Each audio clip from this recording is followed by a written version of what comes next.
This is MJ. I'm an author, I'm an artist, I'm an analyzer. You can find all my work at mjmunoz.com. I am here. This is Story Over Everything, episode 43.5, and I'm back here. The reason I'm stumbling over myself is because I'm kind of afraid. I'm afraid because I'm talking to a horror author, Squall Charlson. He's here with Terror Valley book number 2, You're Not My Sensei. Woo! Squall, welcome to the show. Don't be scared. I only write scary things. I like to think I'm a pretty nice guy, usually. Usually. There's that line.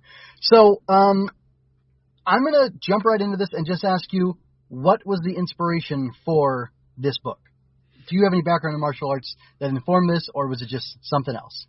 I mean, yeah, there's a character in this book. His name is Chuck, and I like to think that all my characters sort of come from some sort of place of who I am or who I was, and I feel very drawn to Chuck because I wanted to get into karate when I was younger, but it wasn't that I wasn't, like, coordinated or wasn't good, but my mom just didn't want me to go and do it because I got into enough fights as is. She didn't want me actually, like, knowing how to, like, throw kids around if I really, got into the spirit of it. So, in a way, I was sort of like Chuck, where I was very, like, I want to do this, but I'm kind of apprehensive. I didn't have to deal with, like, any karate zombies or anything like that. So, when I was thinking of all the kind of ideas I wanted to do for this series, we were watching Cobra Kai at the time, and I thought to myself, you know what? This is so fun. Like, how they take this original movie that, hate it or love it. I mean, what it turned into in, like, the sequels following the first Karate Kid are debatable, but what the show Cobra Kai does is so much fun, and I just love the idea of karate in the valley, Terror Valley, and I was just like, this kind of goes hand in hand, and so I was like, well, what would a scary karate story be like? What would that entail? And I kind of came up with the idea of, this kid moving to a new place, and they have to go to this new karate dojo, and maybe a little worse than Cobra Kai, where everyone's sort of brainwashed. And then I kind of took it a little bit further. I'm like, well, what if they are like undead zombie karate students? Spoiler alert, sorry. And You're Not My Sensei. That's where it came from. Oh, very cool, very cool. So that's interesting. By the way, I was thinking about the book yesterday because I was thinking about it last night. I finished it yesterday, like before, I don't know, around noon or 2 or something like that. And then it hit me like at 6 or 7 at night. Chuck Norris. Is there anything there with the name Chuck? Because I know you said you don't really. Sometimes it seems like you're kind of funny about your names. Either it was something super intentional, or it's just you like the sound of it. But did you like the sound of it because it made you think of Chuck Norris? No, actually, that's the first time I've thought of Chuck Norris, which is really funny. Okay. I knew someone named Chuck who I kind of picture, and I hate to, like, use the words of, like, you've read the book. Chuck's kind of on an outlier on the outside. He's kind of, not very popular, and I knew a Chuck growing up that kind of fit that mold, and I was just like, I workshopped a couple different names, but I was like, I kept coming back to Chuck. I'm like, I really like that. It just sounds like such a contrast to Remy and Chuck. It just sounded really nice together the more I wrote it, and kind of just kept it. But yeah, Chuck Norris, that's good. Hopefully other people might think that there's a connection there too. That's good. I think they will. It'll be good. And actually, it kind of, I don't know, did you ever see the movie Sidekicks? The Chuck Norris movie from the 90s? Yeah. So all I remember is the guys rising out of the water, and it's all the kid's imagination, but it's not, or whatever. So that kind of all fits, and even if you don't have that touchstone, I think just Chuck Norris himself, that's enough. I think people will get a little kick out of that, so that'll be fun. But he's nothing like Chuck Norris, I'll say that. No, definitely not. It's for the contrast. Maybe by the end a little bit there, you know what I'm saying? A little bit. Yeah.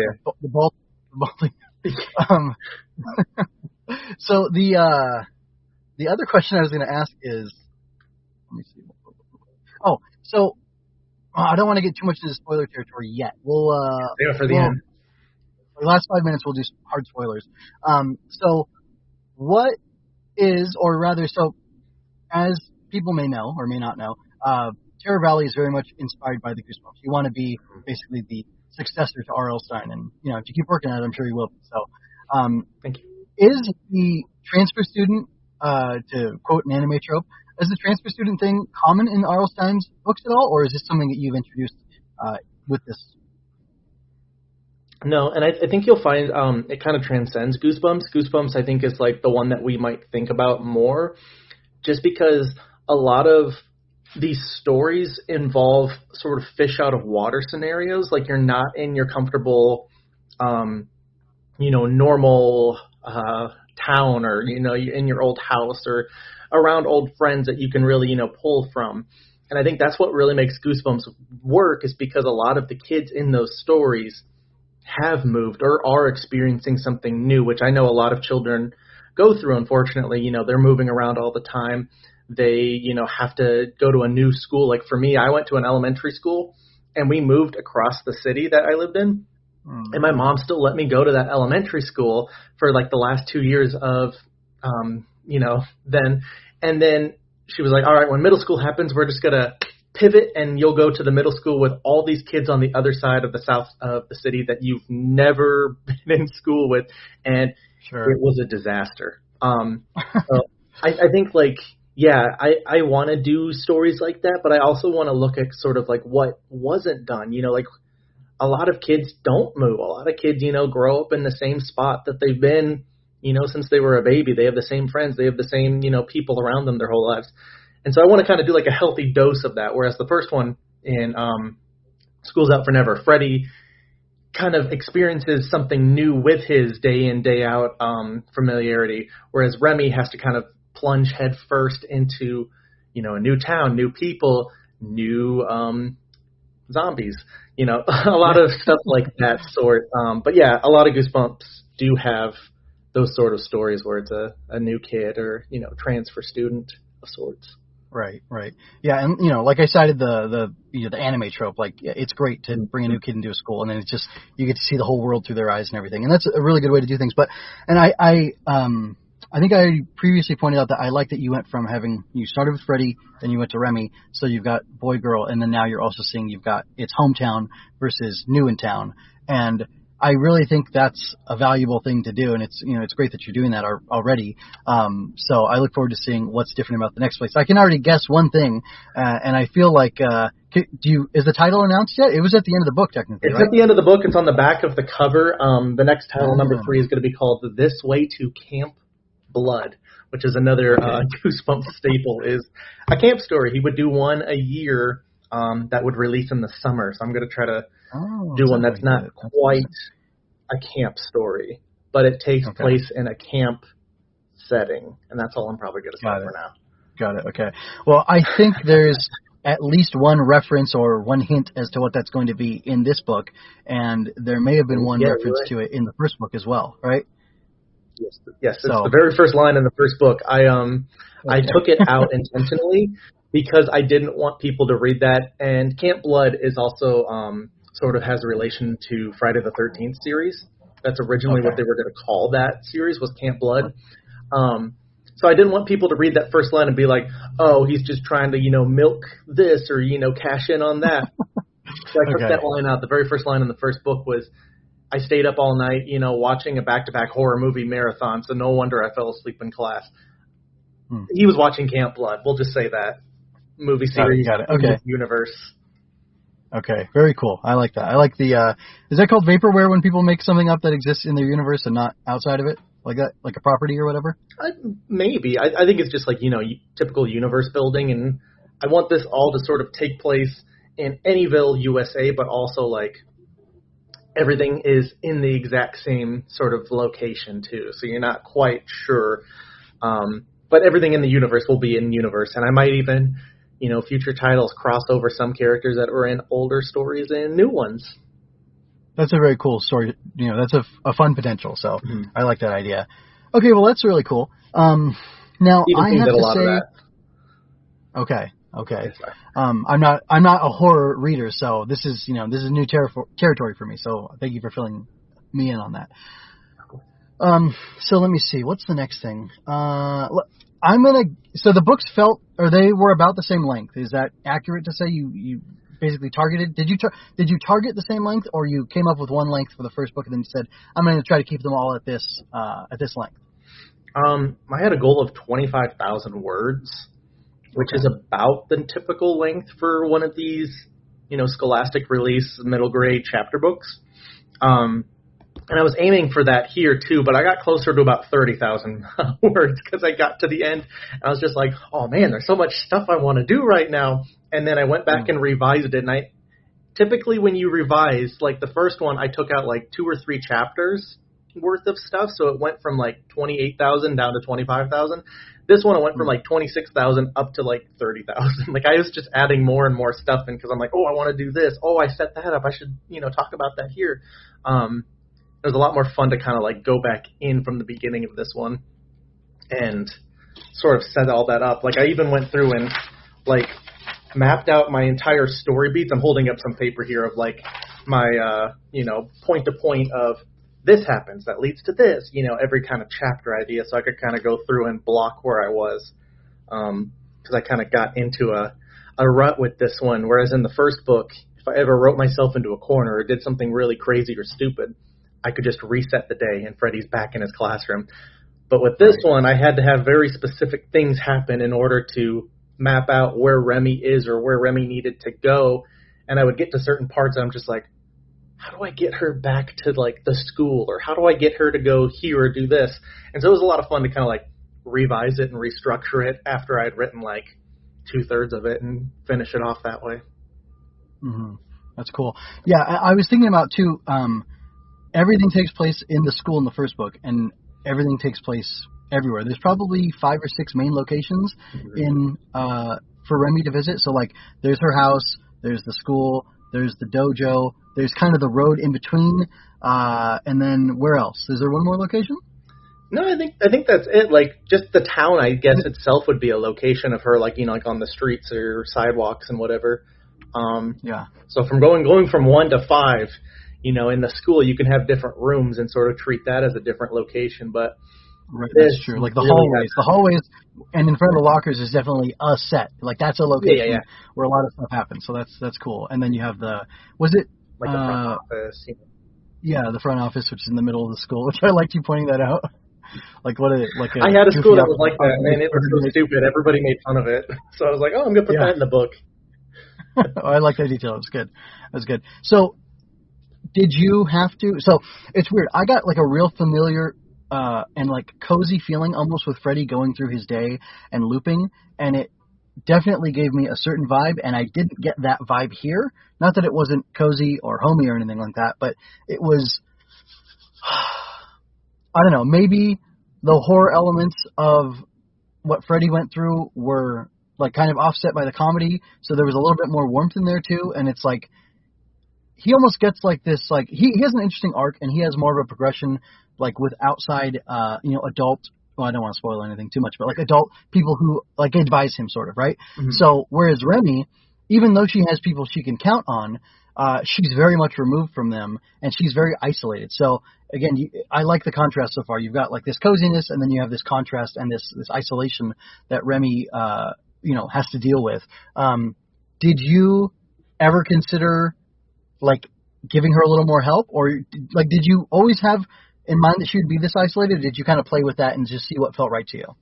I mean, going back to like the first book, I think Freddy did a lot of it on his own as well, because of the twist of things and because of him actually, experiencing this on his own, even though, try to make this as spoiler light as possible, there were other people and other forces that could have intervened and tried to, but really it was up to him to sort of figure out what's going on to him on his own. What I wanted to do with this was I really like the idea of going back to like R.L. Stine and Goosebumps. He always has, like the adults never believe the kids. The kids are always on their own. The kids always have to, fight Dracula. They have to fight the swamp monster. They have to go off and kind of do their own thing. And sometimes even like those interpersonal communication between the kids, like if there's like an older brother or sister, they won't believe them until like halfway through the book, and sort of formulaic in that regard. And what I wanted to do with this one was I really wanted to make it seem like these two characters knew what was happening, and then to sort of strip away all of those things until it is just Remy. And she does have help later on in the book, and she does have adults that she can turn to, which is, I really like kind of where that third arc comes in. But ultimately, with a lot of things in our own lives, like it's our own battles, it's our own sort of conquering of our fears that allow us to get through those hard times and allow us to grow as a person. And that's, I think, at the root of the book, what I really wanted it to be about was all these things that are out of our control and all these things that we know can help us and could, maybe won't always. And sometimes it is up to us to, persevere and fight through that. And hopefully, we come out on the other side of it. Right. Yeah. I did find it really interesting how, like, when that third arc started to happen, first of all, that was like almost exactly 70% through the book. Yeah. And I thought, that's interesting. Like, that's like, okay, like I was kind of not waiting for something to happen, but I was not expecting that to happen, certainly. Okay, cool. And I even expected it to go, yeah, no, it was good. It was good. And I expected it to kind of go one direction, and we'll wait like 10 more minutes before we really get into it. Sure. But I really thought it was going. Yeah, I really liked what I really like what you did, but I like how no matter what happened, Remy was still the one who was responsible for dealing with things. And I like the direct callback to the beginning of the book at the end there. And this is kind of a spoiler, but it's not really, because I'm going to remove all the context of it. Sure. As the book was progressing, I was thinking, when is Remy going to say, "You're not my sensei"? Because right. It's just such a great title. And it's a declaration. It has to be said in the book, right? And then when it finally was, it was so cathartic, and I really appreciated that. And I thought that was really cool. And I like too. I know what we can talk about for about 10 minutes. You have a fantasy book, a larger fantasy series that you're working on as well. Sci-fi correct? fantasy, yeah. Sci-fi fantasy. Okay. So that being said, I'm going to take a step back. I have heard it said that whether it's science fiction or fantasy, and maybe even horror, you can say that there's either like a hard magic system or there's a soft magic system in it. Have you heard that, and do you agree or not? Yeah, I mean, like, there's definitely a line in the sand of, like, how technical things are or how, like, magical. And I think that's kind of, like, the deciding factor between sci-fi and fantasy is, like, you open up a fantasy book like George R. R. Martin and you're expecting, oh, yeah, there's undead people that, can wield fire, and there's also dragons.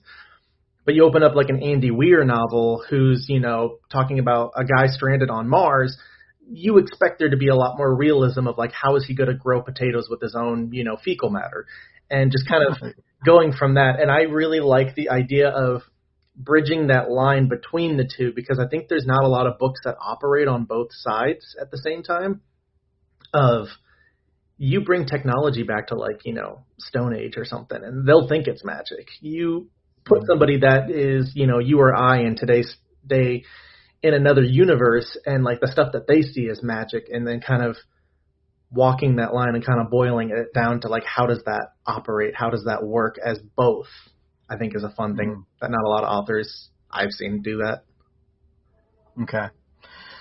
Well, I am talking about that because I was thinking about you have a very, and this isn't a spoiler because it talks about karate zombies on the back and everything. Mm-hmm. You have a very specific, methodology or way that you demonstrate what's going on and when things are going to get crazy in the book. And it basically has to do with the red bandanas that all the Solar Strike kids are wearing. So, there's the swirling of them, there's the flapping of them, all those different things like indicate something going on. And they indicate, when they are there and, when she specifically feels that she's going to be in trouble. And then there's something that happens with her towards the end where it almost seems like there's a force and then there's a counter force.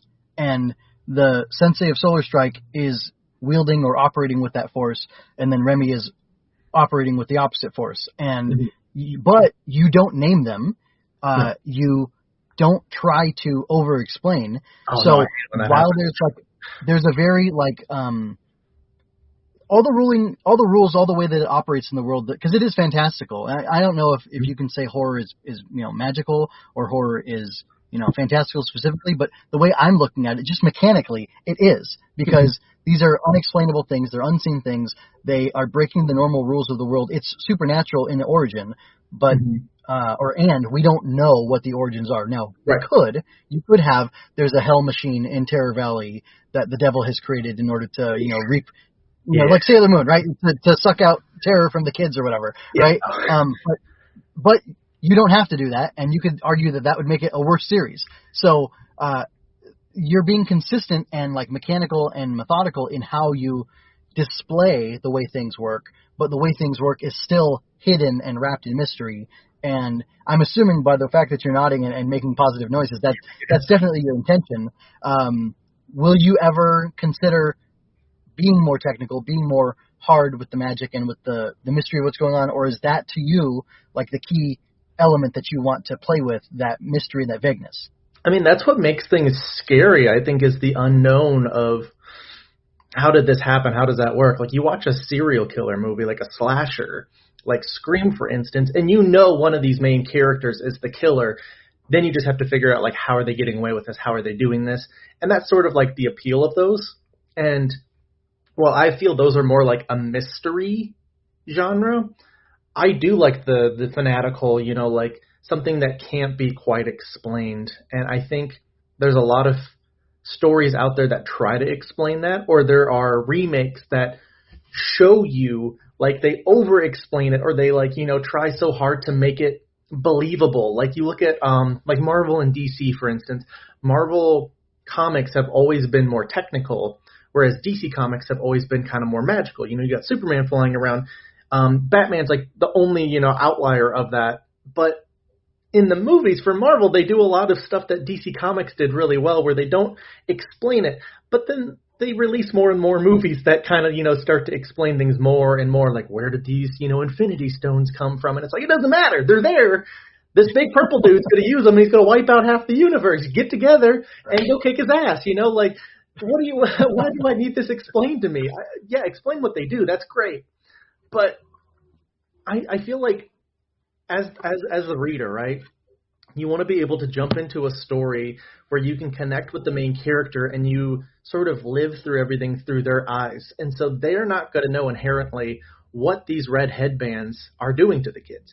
They're only going to see the correlation between, okay, all of these kids that everyone is afraid of in this town have those headbands. Oh, man, my best friend, well, you know, I use that very lightly, best friend. My only friend here ends up getting one of those headbands, and he turns into Chuck Norris. You know, like you kind of piece things together, and at the end of it, you might not ever really fully know. And I think that's just like good storytelling. Like a filmmaker will show you something, a bad filmmaker will tell you something. And I think that very much applies to a story too, that if you're going to operate in that, you kind of have to decide, do I explain everything? And I feel like in this case, if I did with these stories, it wouldn't feel right. It doesn't feel the same, you know, like there's an element of it, and you take that humanity and you put it through that small little envelope of space of how they can operate, and they have to kind of figure their way out through it. I don't know. I think it's more fun that way. Mm-hmm.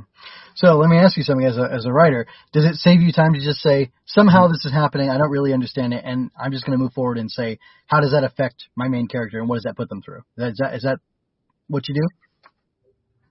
I mean, yes and no. Like there's a lot of other tricks that I do that as a reader, I gloss over a lot of prose. Like I listen to people explain like every little detail in a room. I explain like every little detail on a person's face, and I'm like, I fall asleep reading that. I gloss over that. That doesn't do anything for me. I know a lot of people are like, I need to know exactly like how many freckles are on the left side of this character's face.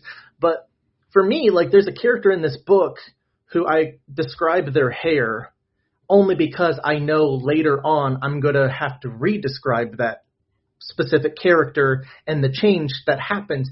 And that's why I include that detail. I don't try to over-include details just for the sake of it, just to, you know, fluff up word count. I like to describe things in a very natural way, in a very, like, what do I need to know? Okay, I don't explain anything about Remy, but you probably have a really good idea of what she looks like or who she is. Same with Chuck. You know, like, I try not to over-explain things because I think it helps the reader settle in more. Instead of like, you remember like when Hunger Games came out, like the books and the movies, they had a character in there. Her name was Lure. Or no, what is her name? Oh, I'm thinking of a different book. But there's a character in there, right? She's like this little girl that teams up with Katniss, who in the book, it very much describes her as being black. And so when the movie came out and they cast a black actor to play her, people lost their mind. I don't know why. Maybe they just didn't read it correctly, but like I read that book and came away with like, oh yeah, Suzanne wanted to make that character black, and she, described it to a pretty good detail that in my mind I was like, yeah, that's exactly. And then I saw the movie, I'm like, yeah, it's perfect. But like, that's the thing. Other people have like their own specific mindsets, and so I feel like these will probably never be a book or a movie. I want everybody to be able to like pick them up, picture themselves, or picture whatever they want without my writing obstructing that or like taking away anything that they had going on, Yeah, no, I think that's cool. And I thought about that too. I thought, I have no idea what these kids look like other than Chuck's acne, and I think he's a little pudgy. I think that was specifically mentioned. At least that's what I saw, though. I didn't fully mention it, but I gave you context clues that you might lead you to that, like with his unbalance and how short he is for his age, and how Remy's the shortest of her class. Like, there's a little context clues in there. Yeah, that's good, but it's nice because it's like you're just drawing a comparison between two characters, but it doesn't fully describe. So I do like that style, and I gotta say, so I'm reading a superhero series with my kids, sort of off and on, and it's first person, and your books are first person, and I actually don't really get first person. Like I wouldn't write first person, and I don't think I've ever really read anything that was first person. Like maybe. Yeah, I don't think I've ever read anything besides, your stuff, and then this superhero book I'm reading, and like maybe one other thing that's first person, and it's really weird, but it really does give a different effect, and it really is immersive. I can see that, and I appreciate that, and it's really interesting how little detail you have to give and how little context you have to give in order for people to understand, especially because it's not a completely foreign world. It's a mundane world, for lack of a better term.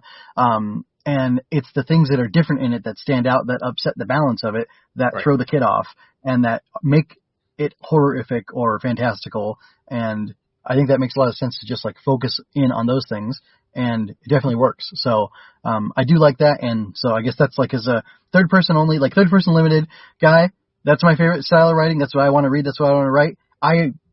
Like this first person writing has my stamp of approval, and it's really cool how effectively it can be used, and I appreciate that. So. Well, see, I come from a background like you too. Like I love reading third person. I just could not get into first person because like a lot of children's like younger aged books are written in first person just to kind of help guide a little bit. You can kind of get into the mind of that character a little bit better. But I never thought that like I would like writing first person until I started doing it. Now, there are other people out there like bringing up the Hunger Games again. The Hunger Games is told in first person present tense, and it's really hard. It's really jarring to me personally to read that because I love, like past tense third person. And I kind of do like past tense first person here. I almost tell it like they're telling the story, which I think makes it a little more interesting and makes it more fun for me to kind of guide through it because I can kind of put my own emotion in there rather than being, standing back and saying, well, how would this character feel? What is this character thinking? I can really kind of put you into the shoes of Remy, of Freddy, of our next characters, and just sort of blast away. Right. That's cool. Now you said, well, I don't want to get into that. I actually do want to get into spoiler talk now. All right. Yeah, so I should go soon, so we should do spoiler talk. So the hair thing you were talking about. So we'll give people like 10 seconds to get out of here with spoilers. So I want to ask you, I'll give the topics. I want to talk about the hair. I want to talk about, what do I want to talk about? I don't know. Oh, one thing I want to mention, just to pad out our time a little bit more, is I was confident that one of Freddy's friends was black in the last book. I can't remember his name now. Dean? But I thought, this is his black friend. Huh? Dean? Maybe. Yeah. Maybe. Dean? But I thought... Yeah, there's a few of them there. I don't remember their names right now off the top of my head.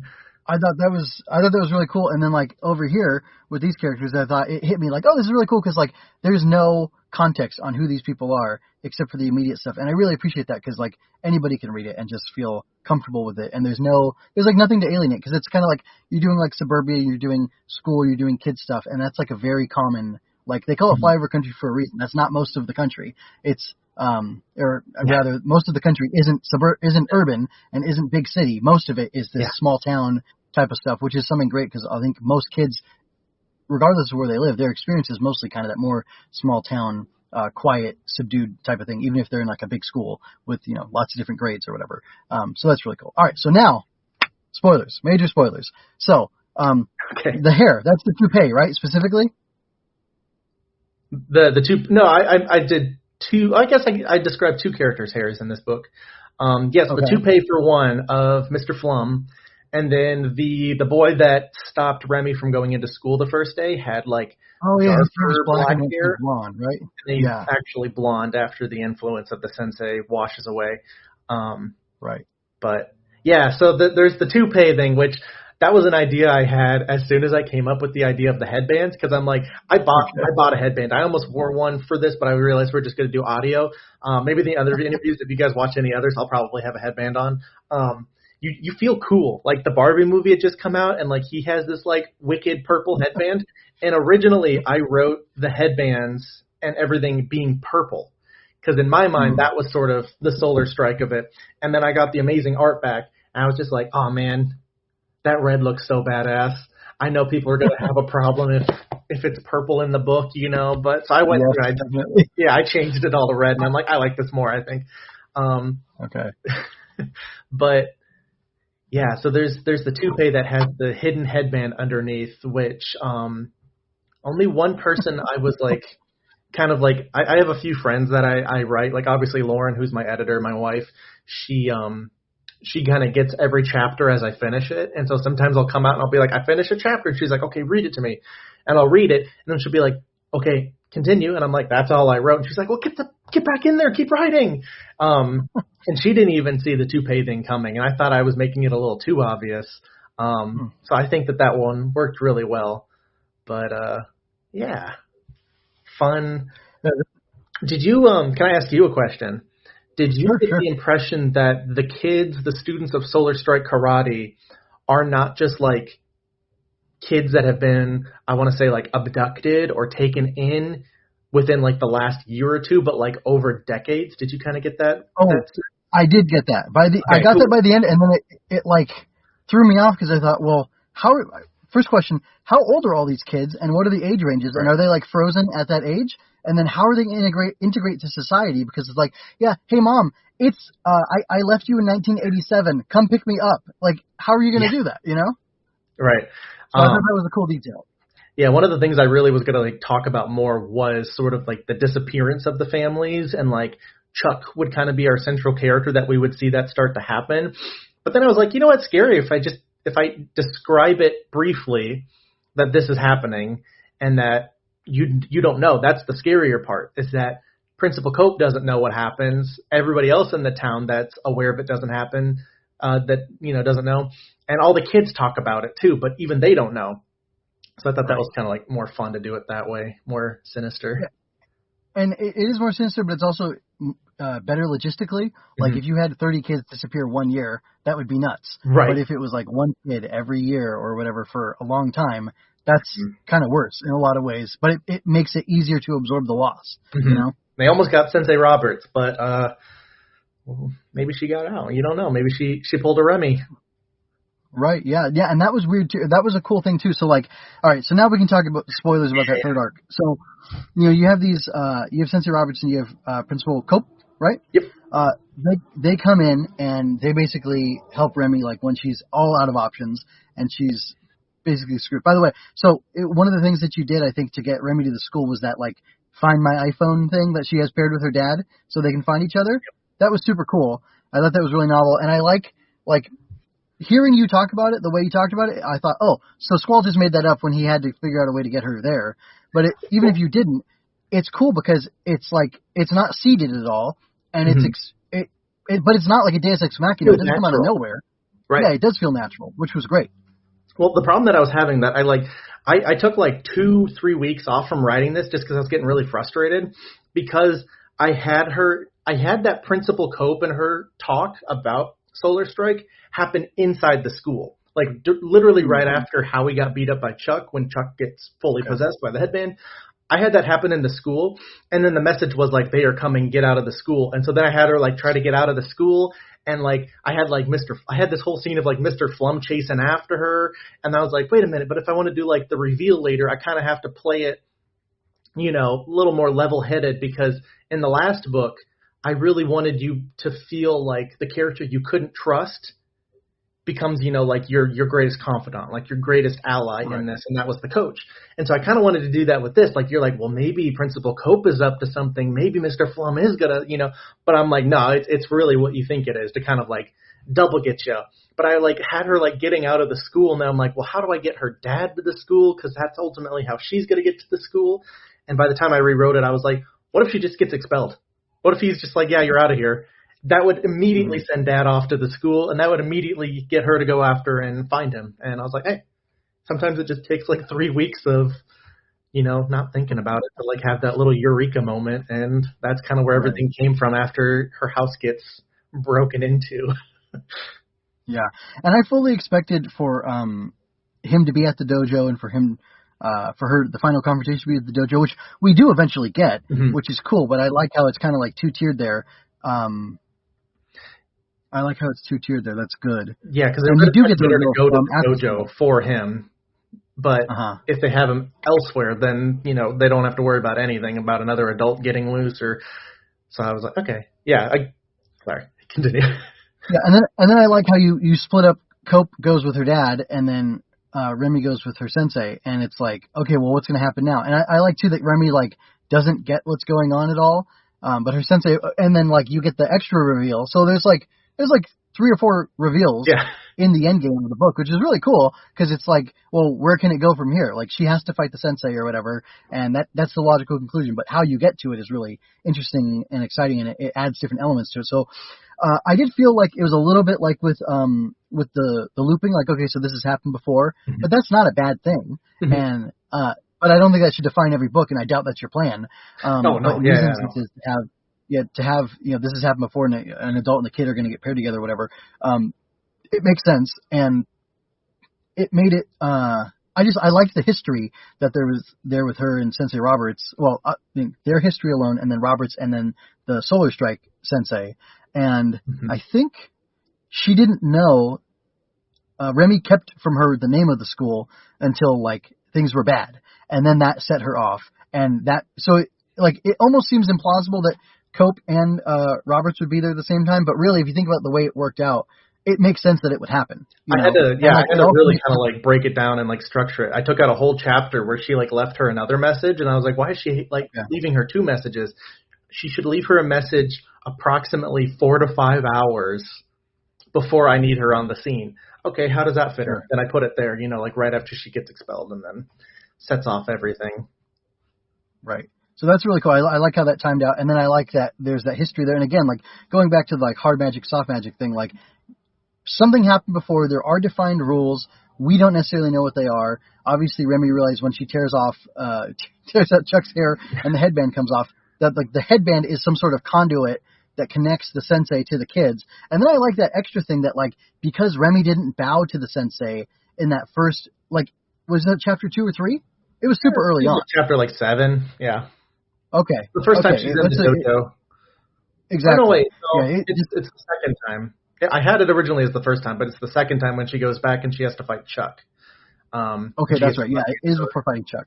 Because Chuck bows, and then that starts the enchantment or whatever that the sensei has on him. So like I said, it's cool because it's very clearly defined rules, and once you know them after the fact, you can go back and say, oh, okay, so this makes sense because of all these things mechanistically had to happen. But still, what's the mystical source behind it?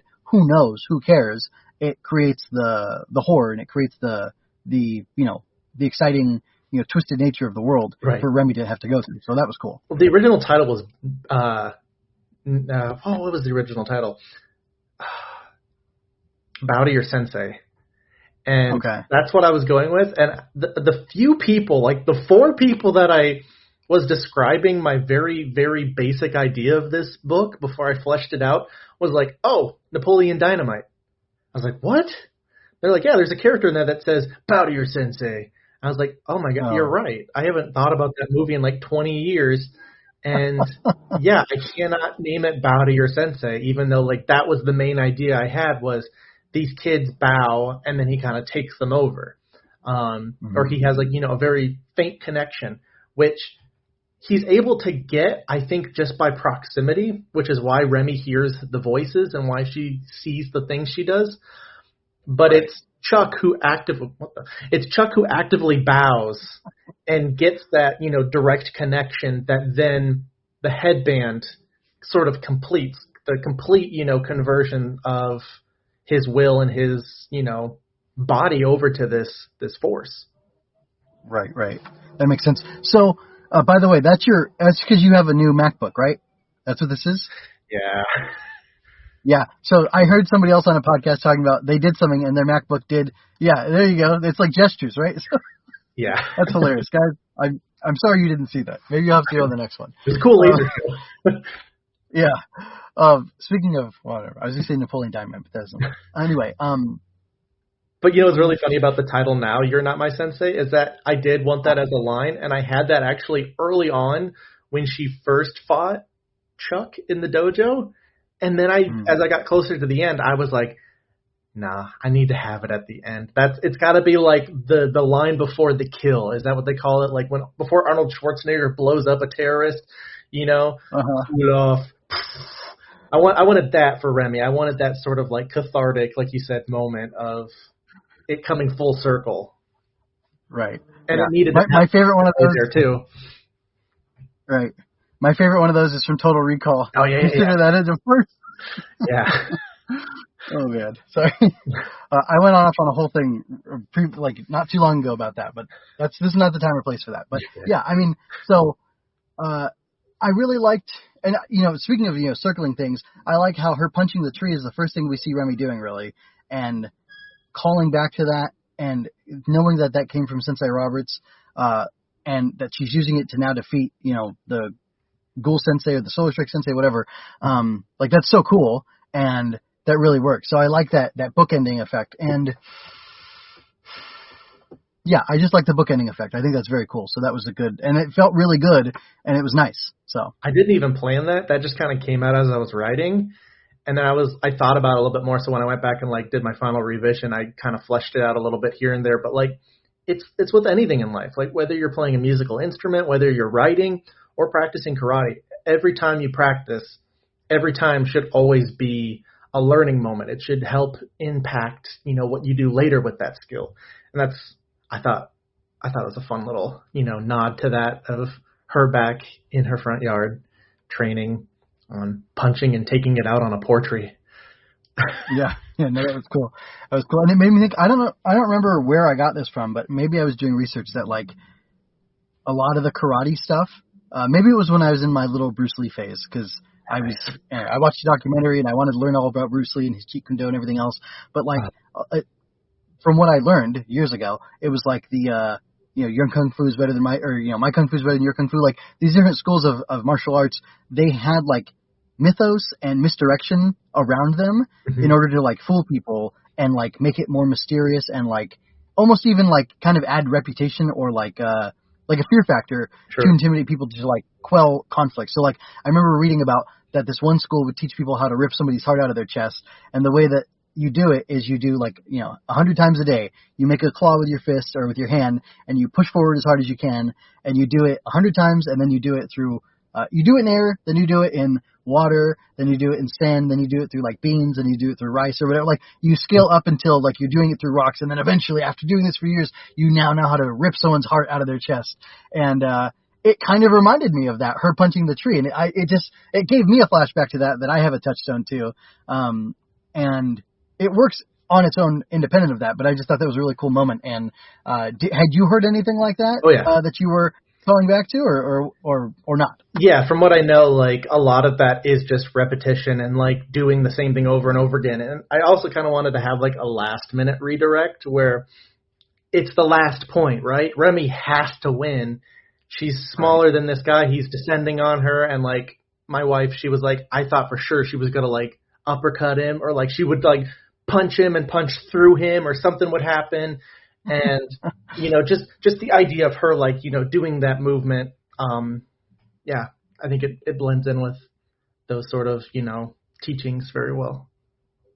Right. Oh, and I got to say, I really liked, and we could have talked about this in the spoiler-free area, but I really liked your combat. I think you did that fight where you highlighted their size difference and how she used that to her advantage was great, and also just like the brutality of possessed Chuck. Was like that was rough, but I liked it. It was good. I didn't think you went too far, and I thought, well, this is a horror book. That's horrible what he's doing. It's horrific. It's it's nasty and gross, and like it works, So I like that, and just just all the little stuff with fighting I thought was really good. And I thought, this guy used to watch Power Rangers, so yeah, you have to scale everything, like in terms of the character development, in terms of the horror aspect of it. Like definitely this one's much scarier than the first one, with some of the imagery of like the students that break into her house. But like I feel like you have to have her ability when she takes out Howie the first time, real easy. Right. You have to have Chuck's ability of copying her move.